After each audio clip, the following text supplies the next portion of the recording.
Okay, let's get on to this monetary policy. You were talking about this Urjit Patel, but I was asking that, to what extent have these interest rate hikes dampened investment in your view, and if the RBI had not gone on hiking the rates the way it did, would inflation have been higher still?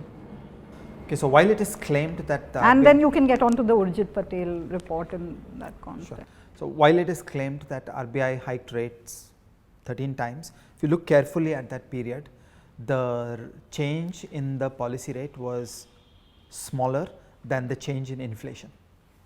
Okay, so inflation was rising fast and the rates were not rising enough. So in fact, the real rate, the expected inflation, the policy rate minus expected inflation was actually going down through that period. So while we think that RBI was… What does that mean? What does that tell us? When you are a borrower, if inflation is 10% and if you are going to borrow at 12%, then to you the true cost is 2%. Okay? So in the eyes of a borrower, what really matters is the real rate, not the nominal rate. So the way to ask if a central bank has tightened is to ask, has the real rate changed? If a central bank claims to have been tightening in that period, but actually the amount of tightening done was less than the rise in inflation, then actually the real rate went down. So if you look carefully at that 2008, 2009, 2010 period, the real rate actually went down. India did a very big monetary stimulus in that period, and unsurprisingly, we got an inflation crisis. Okay? So India's inflation crisis has been brewing for a while. Inappropriate monetary policy started from 2003, 2004, when RBI was trying to peg the rupee, and we had very low real rates. In Y.V. Reddy's time as RBI governor, we had non-food credit growing at 34%. Okay, it was the biggest ever credit boom in India's history.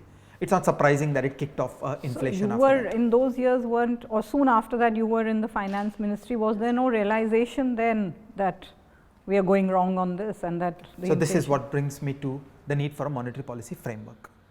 Okay, so rather than leave it to tactical decisions, rather than leave it to personalities. So there were certain individuals. So in Y.V. Reddy's time, the sense was that the exchange rate is important and a 34% credit boom is okay. Okay, the priority was exchange rate management is important and inflation is not important. Okay, now these are things that are about personalities, and that is not what it should be. What India needs is an institutional capacity. Okay, so we need long-term foundations of sound, well-functioning institutions which don't depend on individuals.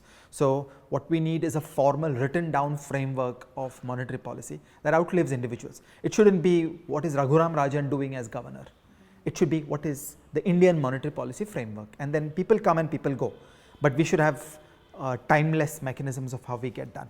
I think Urjit Patel's report is a very important milestone towards that framework. It builds on the previous thinking of several years. So Percy Mistri's report, Raghuram Rajan's report, the FSLRC report led by Justice Sri Krishna, all lead up to Urjit Patel's report, which is saying that there should be a formal monetary policy framework, which consists of two key ideas. The first is that we should clearly define the objective of RBI as inflation, and the second is that as inflation meaning? The job of RBI should be to give us slow and stable inflation. Okay? And the second is that the instrument of monetary policy should be controlled by a committee, by the monetary policy committee, and not by an individual. This is again a part of depersonalizing it. A bench of judges is always better than one judge. Okay? So having multiple people who are thinking, independent voices who are thinking and voting will give you a better answer than one governor. But doesn't it work like that? I mean, isn't there a team of people that the governor relies on before he takes? But they are all his employees, they can't disagree with him.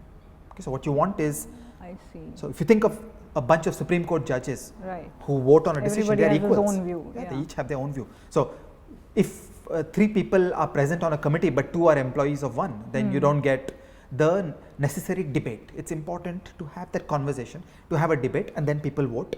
And then based on the vote, you get an outcome. So if there is agreement on what this Urjit Patel report has suggested, how do we go forward from here? What does the government need to do, the next incoming government need to do to make it happen? Because otherwise there will be another report. So there is a short term and there is a long term. In the short term, without modifying the RBI Act, what is needed is some kind of formal legal instrument wherein the monetary policy framework is written down and it ties down the hands of both RBI and the government. Okay? So something needs to be written down as a formal document. It shouldn't just be that Raghuram Rajan and Urjit Patel say we are going to live by this, but it's No, fully does this malleable. need parliamentary approval? So I'm saying without parliamentary approval, some document needs to be put out, which is a formal legal statement by RBI and government has to be party to it. Ultimately, government is the principal, RBI is the agent. Okay, so if no, but then the same problem. No, if the government changes, they may no longer. So step one, without bringing the RBI Act into the picture, we need some formal. So remember, the Ways and Means Agreement was a way for the government to pre-commit on the behavior of RBI. So once again, government is the principal, RBI is the agent, and in 1997 they signed a Ways and Means Agreement which bound RBI and the government that the RBI would not subscribe to the government's bond issues in auctions. Okay, so that sort of thing is stage one. Stage two is it needs to turn into legislation. This legislation has already been drafted. It is called the Indian Financial Code.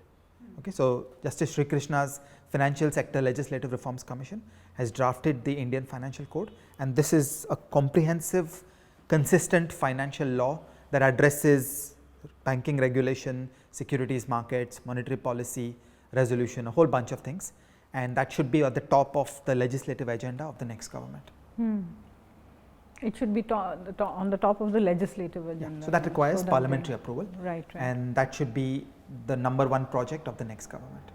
I'll come back to some of these because I want to focus a little bit on this manufacturing sector, and so what do you think, what are the reasons for its stagnation, and what can be done to change this entire stagnation that we've seen in manufacturing, and are there any steps that you can think of that can be taken concretely to change?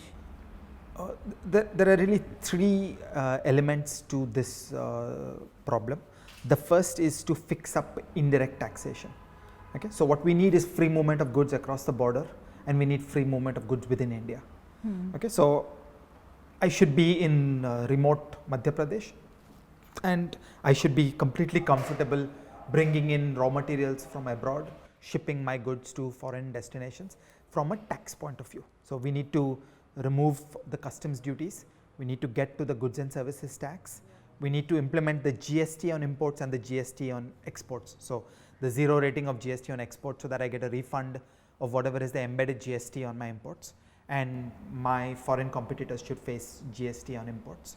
And we need to streamline the procedures surrounding this taxation so that it doesn't become onerous for the average Indian firm. So this is problem number one, that we need to really remove the tax impediment to movement of goods within India and movement of goods across the border. The problem number two is infrastructure. We need to remove the frictions, the cost of moving goods. Once again, I am sitting in remote Madhya Pradesh.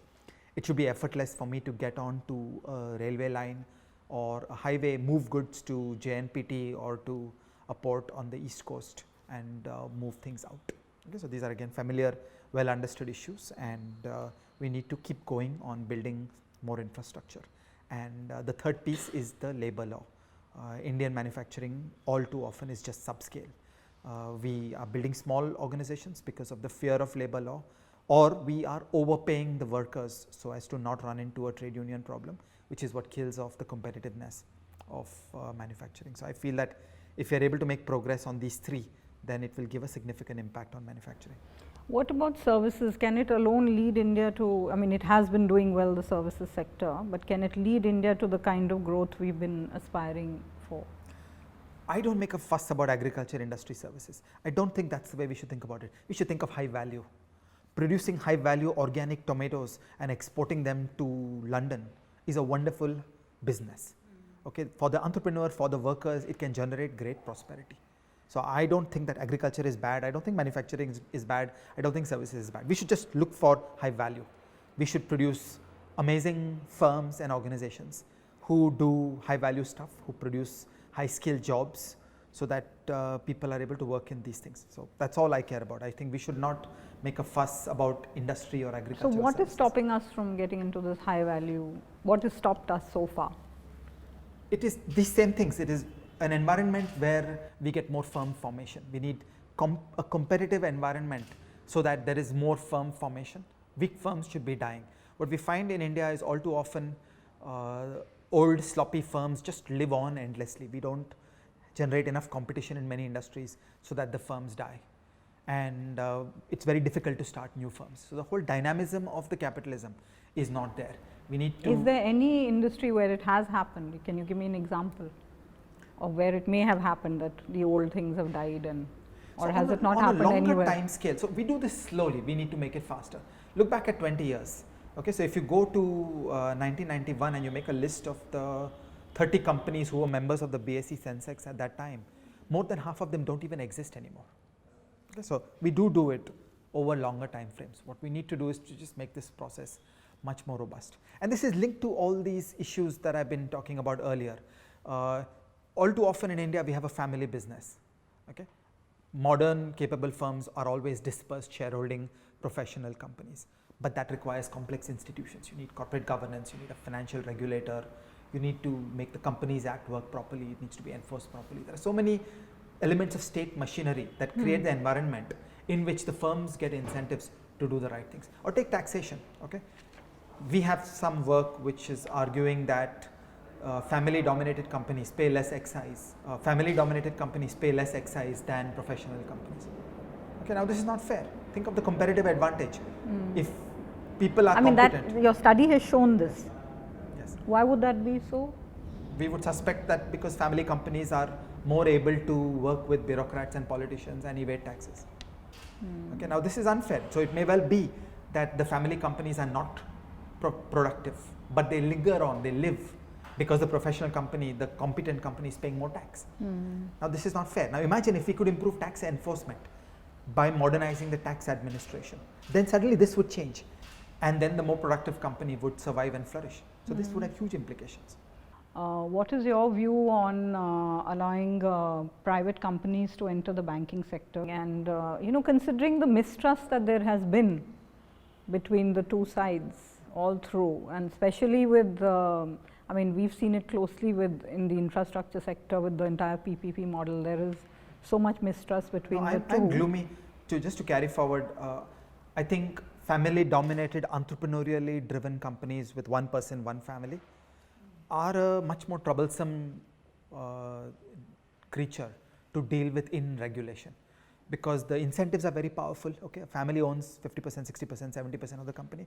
So on $1 billion business, if you can make any differences to law and enforcement, the bulk of the benefits are reaped by the family members. Whereas if you have a professional manager, his whole perspective is a little different. So I'm a great believer that we in India should have more dispersed shareholding corporations. And I'm quite gloomy about entrepreneurs in some of these areas, that the high powered incentives that entrepreneurs and family businesses carry are actually quite troublesome when you come into these So then what is your view on throwing this open to in banking, because that's a huge area and it works on trust. And we should use all the levers of government to push in favor of dispersed shareholding corporations. So whatever be the rules that are set up in bank entry, my bias would be that we should force them to become dispersed shareholding corporations where there are lots of shareholders. Make it an ICICI bank, make it an Axis bank. There are lots and lots of shareholders. There is no family, there is no entrepreneur. I think that's a healthy kind of corporation. We will get more law-abiding environment out of that. A lot of regulation is needed by somebody to keep a track of. It's just the rules of entry. So apply this, by the way, apply this in other fields. Do you think the telecom auctions would have been different if the persons present in the auction were dispersed shareholding companies? Do you think mining will be different if the persons are dispersed shareholding companies? So imagine a rule that says you want to be a coal mine in India, no one shareholder more than 3%. Okay, so this could be a game changer. So it's not a complicated rule to implement, but I think that we should be conscious of the problems of high-powered incentives in the hands of entrepreneurs and family businesses. Yeah, okay. Thank you, Dr. Shah. Thanks. It was a pleasure talking to you.